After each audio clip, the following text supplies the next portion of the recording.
Crore crore cash, crore crore টাকার সোনা। বীরভূমের কোটিপতি পাথর ব্যবসায়ী টুলু মণ্ডলের ঘনিষ্ঠ আত্মীয় মিনার মণ্ডলের বাড়িতে পুলিশি হানায় উদ্ধার হয়েছে এমনই গুপ্তধন বলেই জানা যাচ্ছে, যা ঘিরে এখন তোলপাড় শুরু হয়েছে বীরভূমে। এখানে শেষ নয়, মিনার মণ্ডলকে ঘিরে এখন আরও একাধিক প্রশ্ন উঠতে শুরু করেছে। কেননা এই মিনার মণ্ডল একসময় সরকারি বাসের ড্রাইভার ছিলেন, পরবর্তীতে স্বেচ্ছাবসর নিয়ে ব্যবসা শুরু করেন।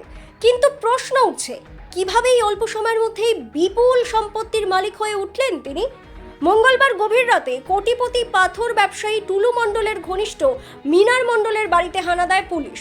এরপরই তার বাড়ি থেকে 5 কোটি টাকার বেশি ক্যাশ এবং 22 কোটি টাকার সোনা উদ্ধার হয়েছে বলে জানা যাচ্ছে। আপনাদের আরও একবার জানিয়ে রাখি, তার বাড়ি থেকে 5 কোটি টাকার বেশি ক্যাশ এবং 22 কোটি টাকার সোনা উদ্ধার হয়েছে বলে জানা যাচ্ছে।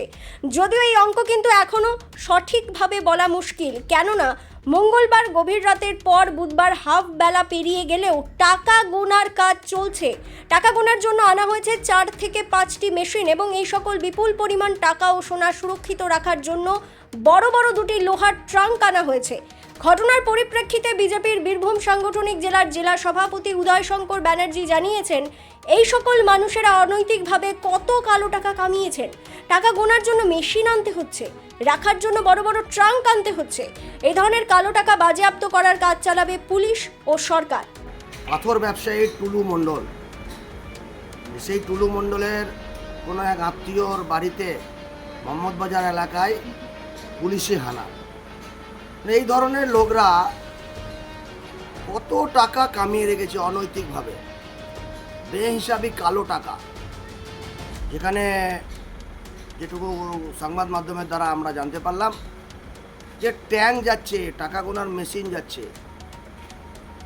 পুলিশের কাজ করবে, এই ধরনের কালো টাকা বাজেয়াপ্ত সরকার করবে এবং করাও উচিত।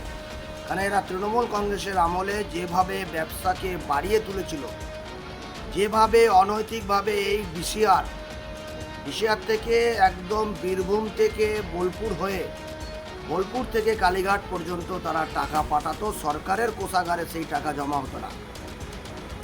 পশ্চিমবঙ্গ সরকার এসেছে, বিজেপির নেতৃত্বাধীনে সরকার চলছে, আইনের শাসন প্রতিষ্ঠা হয়েছে, কাউকে রেয়াত করা যাবে না।